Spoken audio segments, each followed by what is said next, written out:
Se cumplen 200 años. Las Cabezas de San Juan fue el escenario de la lucha por la libertad. El general Rafael del Riego realizó un pronunciamiento que puso fin al reinado absolutista de Fernando VII y al inicio del trienio liberal. Un periodo bajo los derechos y libertades promulgadas por la Constitución de Cádiz de 1812. Y lo vamos a celebrar.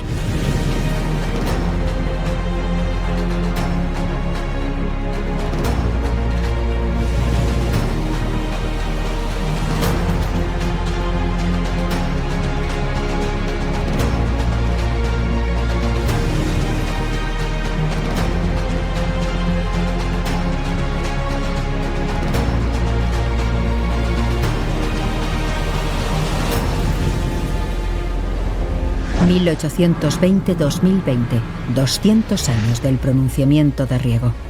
Ayuntamiento de las Cabezas de San Juan.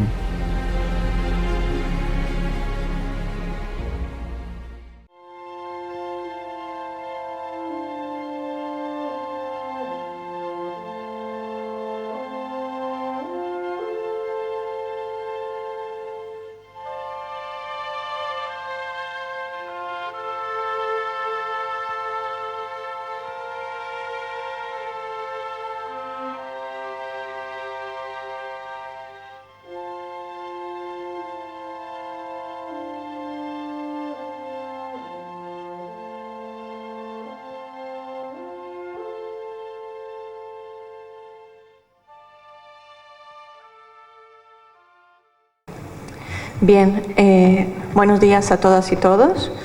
Un saludo rápido para todos nuestros conferenciantes, ponentes, compañeros, alumnos, y un saludo especial a los chicos y chicas del semillero de investigación de Historia de América de la UPO que nos están echando una mano para la organización del Congreso. Bien, entonces sean bienvenidos a esta primera mañana de conferencias. Vamos a comenzar con el primer bloque de conferencistas, a los cuales ustedes ven aquí sentados ya en la mesa. El profesor Víctor Sánchez, voy a presentarlo rápidamente a todos y luego para que ellos comiencen. Víctor Sánchez, que está aquí a mi derecha, de la Universidad de Alicante, el profesor Manuel González de Molina, que está a mi izquierda, de la Universidad Pablo de Olavide, y el profesor a mi derecha también, Medófilo Medina, de la Universidad Nacional de Colombia, sede Bogotá.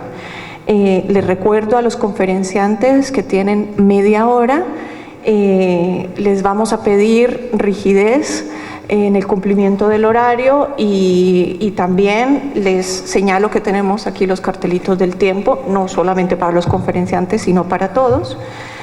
Y bueno, yo creo que sin más, vamos a comenzar entonces con el profesor Víctor Sánchez de la Universidad de Alicante y su conferencia Rafael del Riego en las Cabezas de San Juan, el nacimiento de un héroe. Gracias y buenos días.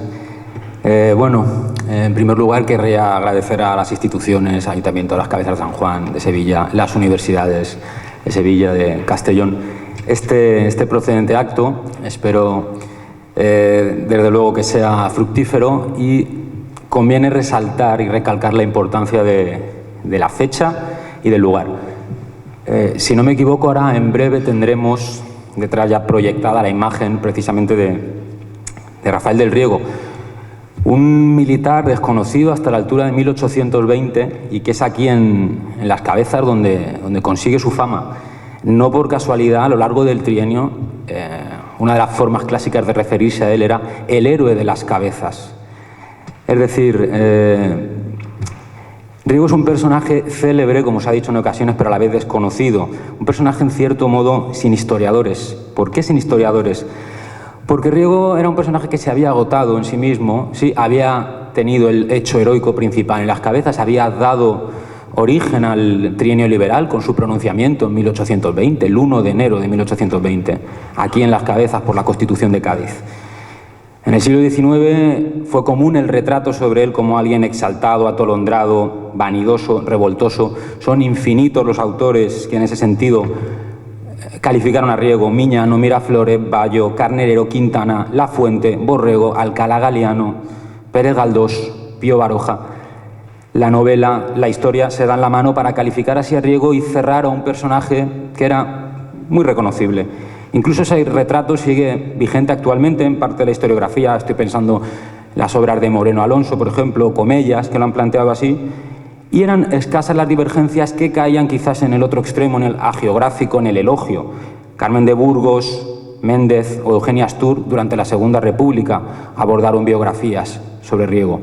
Por cierto, la de Astur, en plena Segunda República, la última biografía con la que contamos para el caso de Riego.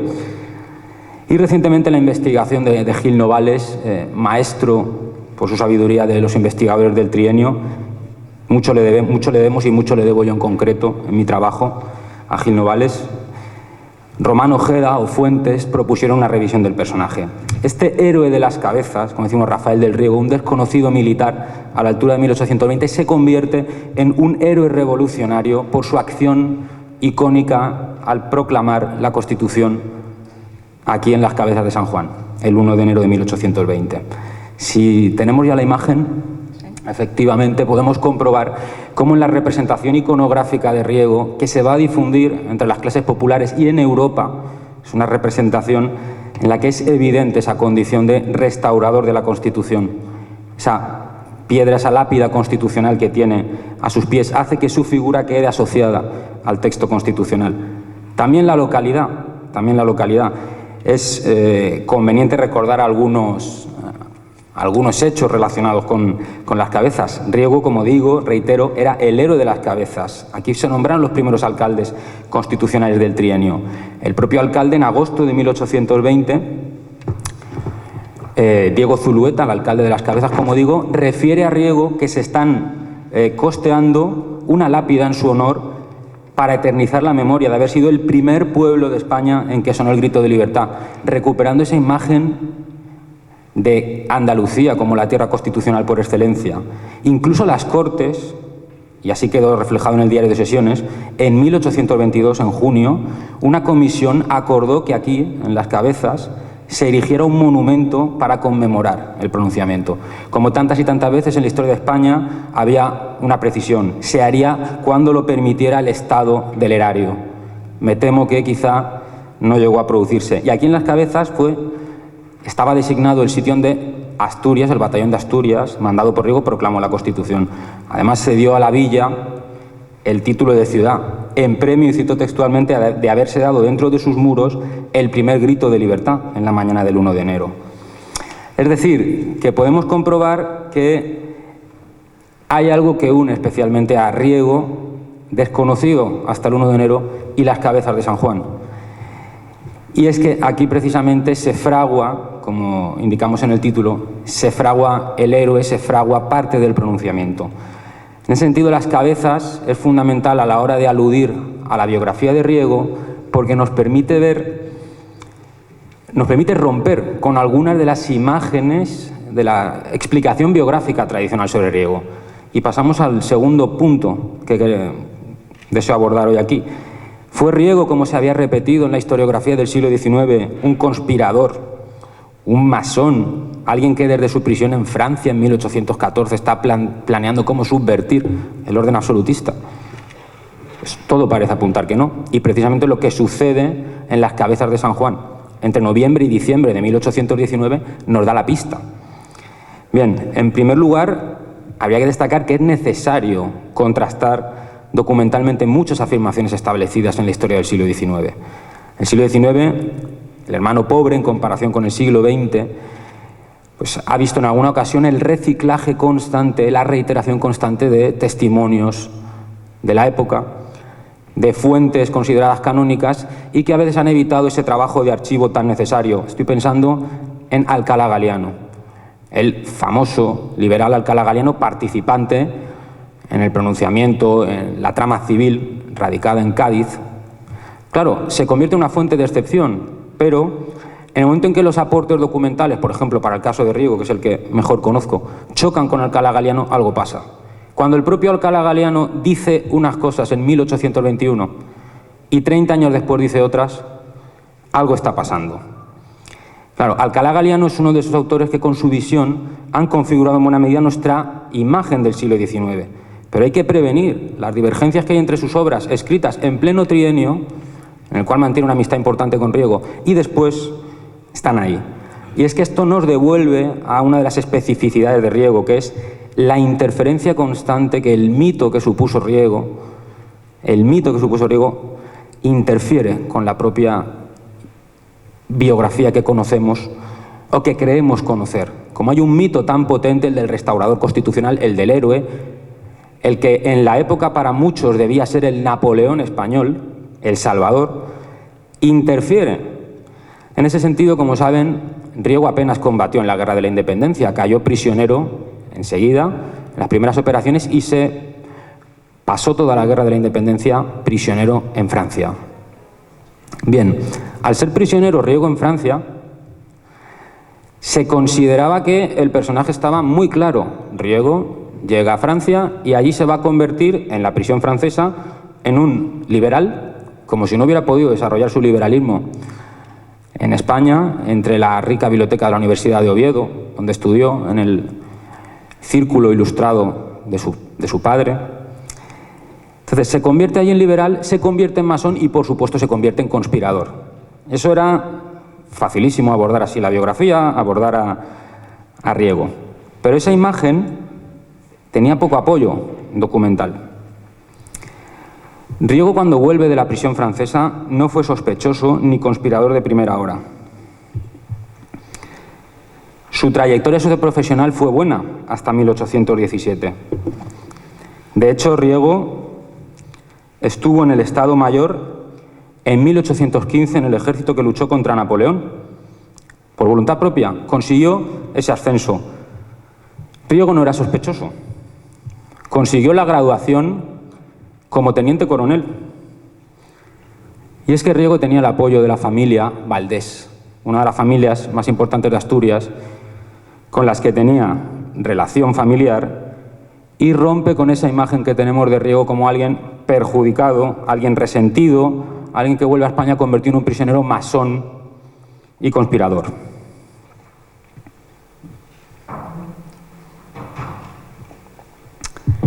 Bien. Parece que debemos apuntar entonces a una toma de conciencia política en el ejército, las propias redes de sociabilidad que él tiene en el ejército. Todo esto va configurando que hay una distancia muy notable entre las pruebas documentales y las interpretaciones tradicionales sobre Riego. Si él había pasado el sexenio absolutista ascendiendo, al menos hasta 1817, en que la crisis económica es pavorosa y afecta a todo el ejército, si él consigue puestos y empleos de Estado Mayor, si se gradúa de teniente coronel, ¿cómo podemos seguir afirmando que Riego es un conspirador desde que vuelve de Francia? En ese sentido, y nos acercamos ya a tierras andaluzas, en 1819, la fallida conspiración del Palmar nos muestra a un Riego que no participa, o al menos no hay fuentes que confirmen su participación, y todos aquellos que están implicados refieren que Riego tiene un papel de muy escasa importancia, y de hecho que no estaba ni iniciado, en la conspiración que fracasa el 8 de julio de 1819 en el Palmar. Llamativo, muy llamativo. En esa conspiración se desarticula el primer intento de restablecer la Constitución de Cádiz en ese año, en el contexto del ejército expedicionario que iba a marchar hacia América, esa reunión de tropas en el sur de España, en Andalucía, para marchar hacia América a combatir. Y ahí queda desarticulada ese primer intento constitucional. Riego no participa, Riego el supuesto conspirador de primera hora. De hecho, Riego se retira a Bornos, al balneario, tras estos sucesos, y empieza nuestra historia más cercana aquí a las cabezas de San Juan el 8 de noviembre de 1819. Ese día, Riego llega a las cabezas de San Juan como segundo comandante del batallón de Asturias, de acuerdo a su rango de teniente coronel. Bien, el propio Riego en 1821 escribió de su puño y letra una relación de sus trabajos sus esfuerzos para conseguir el restablecimiento de la Constitución de Cádiz en España, es decir, su participación en la conspiración de 1820. Y el propio Riego no refiere ninguna cuestión de importancia antes de su llegada a las Cabezas de San Juan. En pleno triunfo, convenía obviar un pasado revolucionario, un pasado conspirador, un pasado lleno de elementos para otorgarse importancia, no convenía. También el propio Evaristo San Miguel, participante en la trama, sí desde primera hora, dijo que Riego fue iniciado en la trama muy poco antes del 8 de julio, sin apenas participar. Es decir, y con esto querría cerrar este segundo bloque, Riego como revolucionario, según las fuentes con las que contamos a día de hoy, es ante todo un producto del fracaso del Palmar en julio del 19. Encarcelados los principales cabecillas, desarticulada la conspiración, Riego es un hombre de segunda hora que aparece porque los de primera fila han sido capturados. Y él, cuando ve que capturan a compañeros, amigos, ve la situación, se lanza a la conspiración, al menos con las pruebas que tenemos, no antes, no desde que volvió de la prisión francesa, no como conspirador. Riego, de hecho, parece más bien preocupado por avanzar en su carrera, él solicita voluntariamente pasar a América, y solo cuando se produce esa desarticulación del 8 de julio de 1819 veremos a Riego tomar un papel de importancia. Por tanto, lo que sucede en ese segundo semestre del 19, entre Bornos, entre las Cabezas de San Juan, es fundamental para atender a la biografía de Riego y a la propia génesis del pronunciamiento de 1820. Claro, en ese sentido, las Cabezas de San Juan es lo que configura al héroe que conocemos, al mito de la Revolución Liberal, al mártir. Porque Riego, me permito recordar, él era desconocido totalmente hasta la altura de 1820. Es la sublevación de las Cabezas de San Juan lo que a él le va a dar una importancia histórica tremenda, lo que va a convertirlo en el héroe de las Cabezas, lo que va a convertirlo en un mito, y llegado a 1823 va a transformar el mito, el héroe, en un mártir, porque él murió, fue ejecutado por su compromiso con la libertad.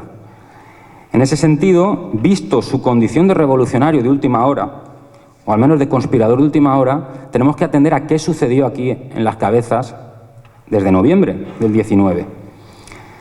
En noviembre, como decíamos, Riego toma el mando del batallón de Asturias, que estaba aquí, acantonado, donde estamos hoy, porque, y fíjense el azar de la historia, faltaba el primer comandante. Y él, como segundo comandante, toma el mando. Importancia de esa casualidad, de ese elemento azaroso. Aunque el batallón de Asturias, todo se ha dicho, estaba muy preparado para el levantamiento y para el pronunciamiento, porque era uno de los metidos en la intentona de julio. Es decir, que el ambiente en el batallón de Asturias, aunque había habido algunos cambios de oficialidad y soldados, era favorable. Cuidado con esa cuestión. Y su actuación personal desde que llega aquí en noviembre, quebrantado por la enfermedad, por cierto, una enfermedad que indeterminada, compleja de abordar, le acompaña en muchas ocasiones de su vida, pero se alude siempre, él mismo alude de forma indeterminada. Su enfermedad le había tenido tomando las aguas en Bornos varios meses. Desde que llega aquí, su actuación personal es muy eficaz. Él construye aquí su propia condición de héroe, como luego fue representado, con su actuación personal individual. Él lo primero que hace es solicitar a los oficiales de su batallón que coman diariamente con él, porque se considera, es decir, está inapetente. Consigue vestimentas para el batallón que al parecer estaban en mal estado. Practica y sale a las afueras de la localidad frecuentemente a hacer ejercicios para mantener en buen orden a la tropa. Aquí se reencuentra con algunas de sus amistades de importancia. Estoy pensando, por ejemplo, en Fernando Miranda, con el comprometido en la conspiración y con el que ya había coincidido en 1815 en el ejército de los Pirineos, que iba a luchar contra el retornado Napoleón. Coincidirá con Baltasar Valcárcel, que a lo largo del trienio sería uno de sus hombres de confianza fundamentales, y también con nuestro conocido político Mendizábal.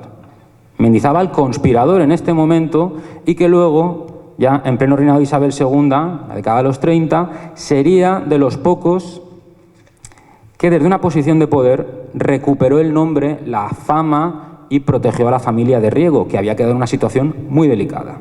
Bien, fíjense la confluencia de personas, personalidades, aquí en las Cabezas de San Juan, con un batallón como es el de Asturias comprometido en una conspiración que ha fracasado en su primera vez, pero tiene sus bases aún preparadas para lanzar otra acometida. Desde noviembre, Riego se convierte, por su actividad, por su tesón y por su capacidad, en uno de los ejes fundamentales. En diciembre de 1819, Riego ya es eje de la trama. En su iniciativa personal, él mismo manifiesta cómo sondea a altos oficiales que estaban en el cuartel general de Arcos. Es decir, él, aprovechando sus gestiones, intenta sondear a altos oficiales, es decir, toma iniciativa. Y en esa toma de iniciativa llegaríamos al cuarto punto que quiero abordar hoy, que es hasta qué punto Riego, y esta es una cuestión histórica que está ahí, es responsable de la elección de la Constitución de 1812. En este sentido, autores como Varo Montilla, Claude Mogange o Carantoña han abordado esta cuestión, porque era una cuestión que aparentemente estaba cerrada. ¿Por qué? Porque Alcalá Galiano había dicho que la proclamación de la Constitución de 1812 fue una iniciativa personal y política de Riego. Claro, vayamos a los finales del año 1819 y metámonos por un momento en las reuniones de los conspiradores, porque conocemos el testimonio de las reuniones de la conspiración que se celebran en las últimas semanas del 19, tanto por el testimonio de Alcalá Galiano como por el testimonio de Riego. Lo que pasa es que el testimonio de Riego no había sido priorizado hasta recientemente. Bien, por su actividad, el 26 de diciembre de 1819 se considera que Riego puede ser alguien adecuado para iniciar las operaciones, desde las Cabezas de San Juan. Mendizábal, que lo ha conocido en esta tesitura, en cartas, comenta que en Riego ve una decisión y una actividad que pueden hacerlo ideal, un arrojo, incluso podríamos plantear nosotros una inconsciencia, pueden hacerlo ideal para lanzarse, el primero. Y Alcalá Galiano, representante de la parte de la conspiración civil que está radicada en Cádiz, porque recuerden que la conspiración abarca desde cuerpos del ejército y los conspiradores militares tienen unos planteamientos y unos conspiradores civiles están situados en Cádiz y hay más divergencia de planteamientos de lo que a priori parecería. Entonces, Alcalá Galiano dice, de acuerdo, la conspiración civil plantea al candidato, el coronel Antonio Quiroga, y Mendizábal, que se encarga de suministrar al ejército y tiene contacto con la tropa, si plantea que Riego sea el que inicie las operaciones desde las Cabezas, perfecto. El 27 de diciembre de 1819, sin ningún género de dudas, hay una reunión fundamental en las Cabezas de San Juan. En ella participan Alcalá Galiano, deja testimonio de la misma, Juan Álvarez Mendizábal, Rafael del Riego, también deja testimonio de la misma, y algunos oficiales de los cuerpos implicados. El testimonio de Galiano respecto a esta reunión es que nada se acordó acerca de la Constitución y que fue una decisión personal de Riego. Que únicamente se acordó, y eso sí lo certifica Galiano, que el plan militar lo iba a crear Riego. ¿Cuál es el plan militar del 1 de enero de 1820? Simplificando, Quiroga debía, al mando de los batallones de España y Corona, ocupar San Fernando como primer paso para ocupar Cádiz. Recuerden la imagen constitucional de Cádiz. Y por su parte, Riego, al mando de su batallón de Asturias y Sevilla, que se uniría, debía sorprender al cuartel general que estaba situado en Arcos. Bien, Alcalá Galiano escribe una proclama en compañía de Riego y Mendizábal, en la cual no hay referencias a la Constitución de Cádiz. Se habla, en sentido indeterminado, de que hay que volver a dar a España una Constitución. No queda claro qué Constitución. Esto, bueno, ha dado lugar a una serie de equívocos históricos que Fernández Martín, conocido autor, recopiló en sus diversas obras y de alguna forma se han ido también repitiendo constantemente y que generaban alguna serie de equívocos históricos en los que no voy a profundizar, pero que simplemente hoy día, con un análisis detallado, nos demuestran que había una divergencia mayor de la que pensábamos entre los conspiradores civiles, representados por Alcalá Galiano, el núcleo de Cádiz, y la trama militar. Trama militar que, recuerden, en julio de 1819 ha intentado ya proclamar la Constitución. Bien, La proclama de Riego en las Cabezas de San Juan era el exponente de la trama militar partidaria de la Constitución, porque aquí en las Cabezas se leyeron dos proclamas, la que escribe Galiano, con una referencia a una Constitución, y la que escribe Riego, con una referencia a la Constitución de Cádiz. Que tampoco Quiroga obedeciera a Galiano y no leyera hasta bien entrado ya la primera semana del pronunciamiento la proclama que le preparó Galiano, no había levantado sospechas. Pero es que no haya alusiones a que proclamar la Constitución sea una decisión individual de Riego, no lo dice ningún participante en el pronunciamiento, no se utiliza como elemento de crítica en el debate político del trienio, y créanme si les digo que el debate político en el trienio llegó a ser muy afilado y muy agresivo. No se utiliza como argumento. Únicamente Galiano es el que nos ha ido difundiendo esa idea. El testimonio de Riego, por otra parte, lo matiza la cuestión.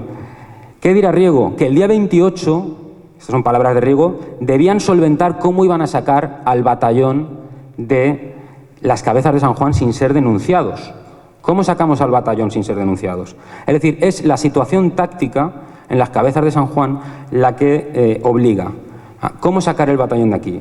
Las lluvias habían dificultado los caminos, el terreno, entonces impedían la excusa de decir vamos a sacar al batallón para hacer un ejercicio.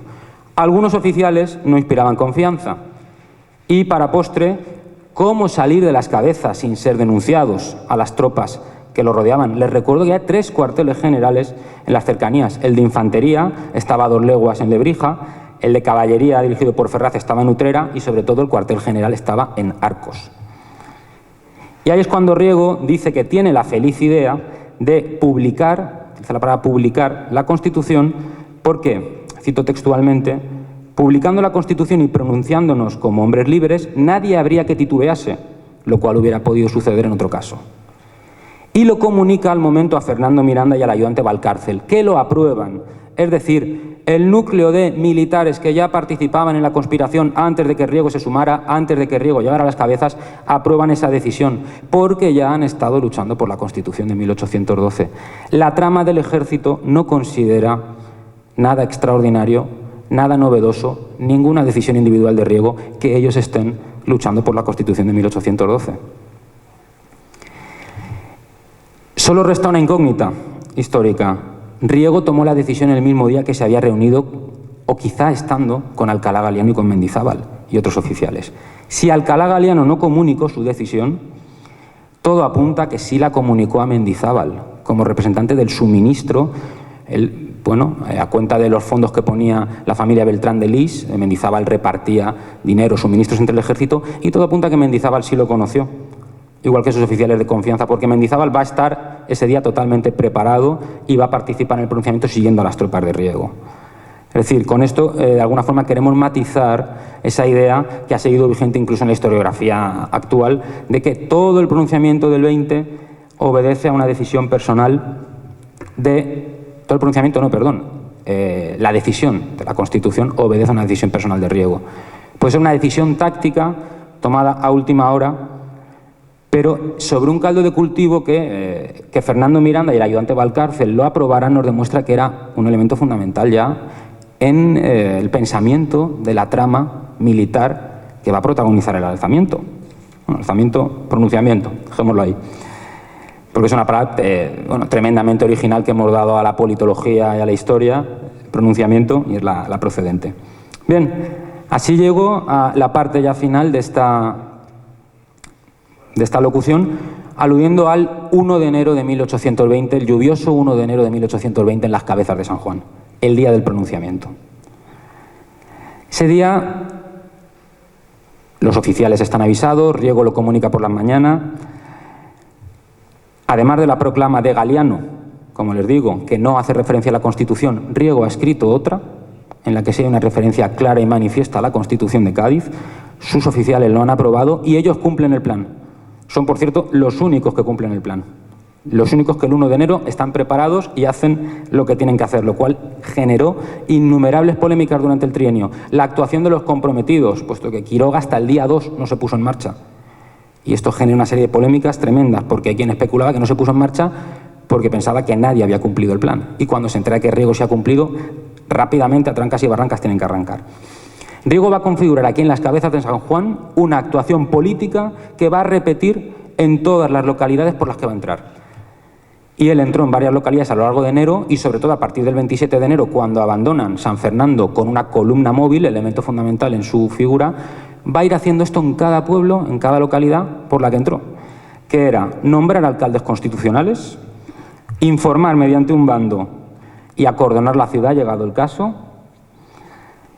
y, bueno, garantizar que desde el primer momento se establece la Constitución, si quieren, de forma simbólica, para manifestar que el régimen constitucional está volviendo con los efectos prácticos.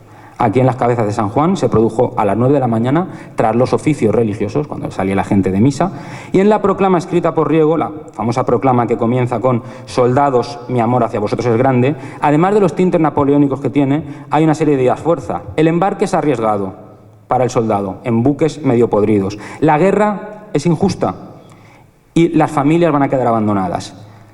La idea capital, en todo caso, es otra. La Constitución de Cádiz, porque Riego es así de claro, basta para apaciguar a nuestros hermanos de América. Riego, evidentemente, buena fe, ingenuidad política, puede quedar para el debate interesante estos días, confiaba en que la proclamación constitucional podía acabar con la guerra en América. Y después de leída esta proclama, que no dejaba ningún lugar a duda, era la Constitución de Cádiz lo que se estaba restableciendo, leyó la proclama de Galiano. En las Cabezas de San Juan, el 1 de enero, se leen 2 proclamas. Aquí se inicia la creación del héroe, los soldados disputan llevarlo a hombros, algún soldado que escribió un diario diría, Riego ya no era para nosotros el hombre del día anterior. Es decir, los testimonios, empieza a crecer el mito.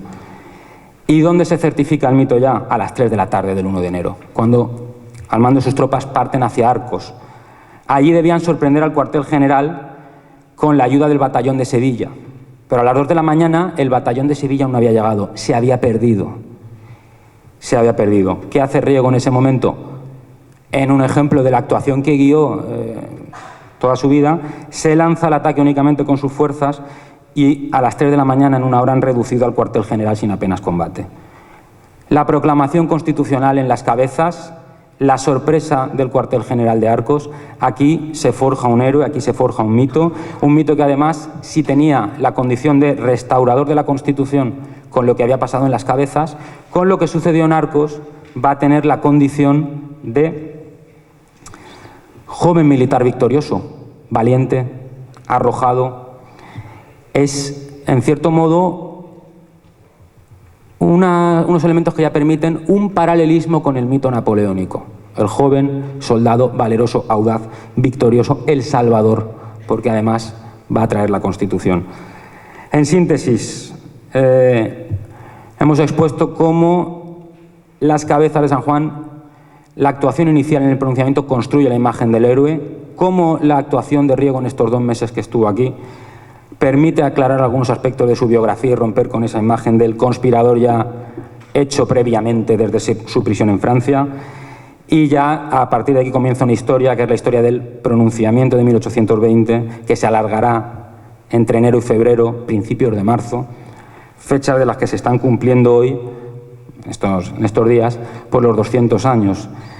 En ese sentido, bueno, era muy procedente recordar con un congreso de este calado el periodo, la época y, por supuesto, a su iniciador, Rafael del Riego. Muchas gracias.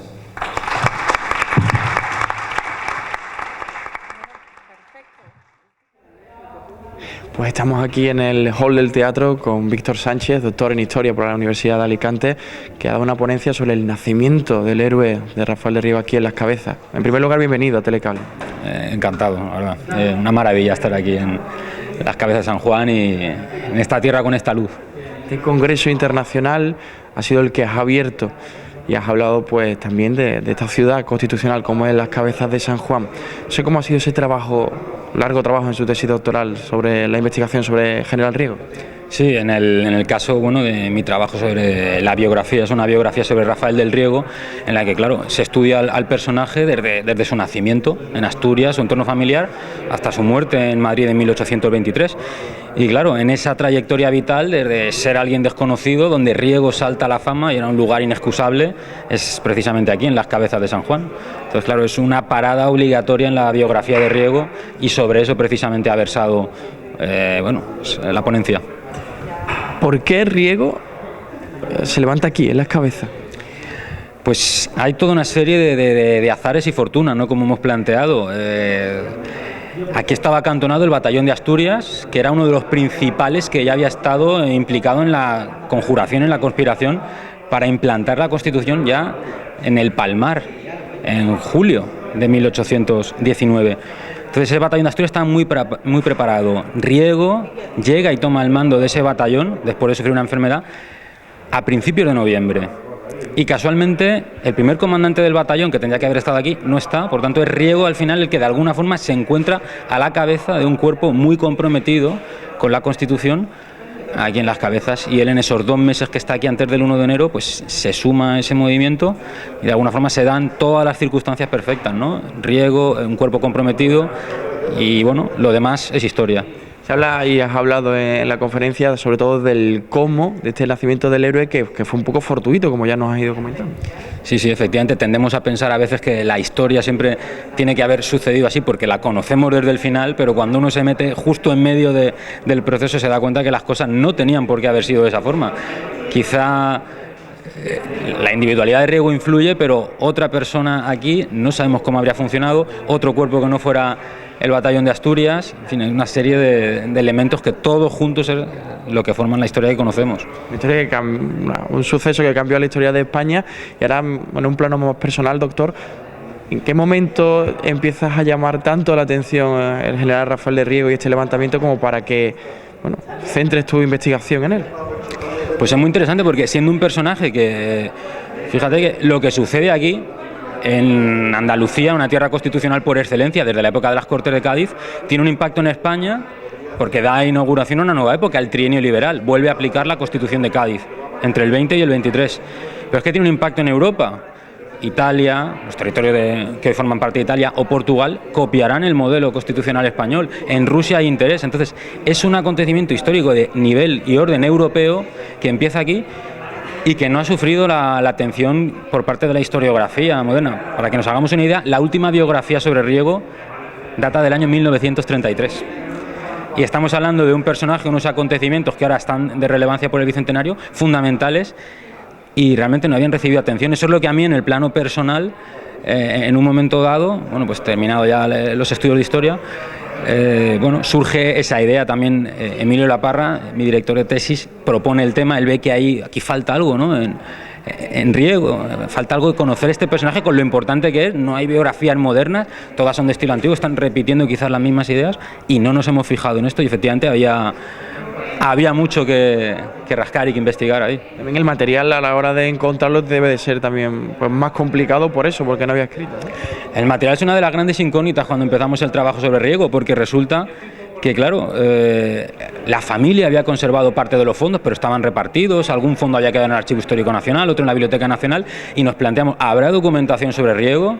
Porque sí que en la prensa, los periódicos, se hablaba constantemente de Riego, pero ¿habrá documentación? Había documentación, mucha más documentación de la que nos esperamos, y no solo en España, también en los archivos extranjeros. Por ejemplo, estoy hablando de París, la embajada francesa, durante el trienio, siguió muy de cerca los pasos de Riego. Entonces, de pasar del temor a que no hubiera documentación, pasamos a decir, hay mucha documentación y hay que poner ahí las bases, claro. Exactamente. Y además en un congreso internacional como el que se está celebrando, como el que ha iniciado en el día de hoy, pues también supongo que debe ser también muy importante y seguir pues los pasos tanto de Riego ya en la historia, como dar a conocer a los jóvenes y a los no tan jóvenes pues acerca de ese papel tan importante, ¿no? Sí, es una satisfacción tremenda que haya habido esa sensibilidad por parte de las autoridades, pues a nivel autonómico, a nivel local, el Ayuntamiento de las Cabezas, esa sensibilidad de las universidades de Sevilla y de Cádiz, y particularmente de los profesores Chust y Marchena, para organizar, entre todos ellos, un acto de estas características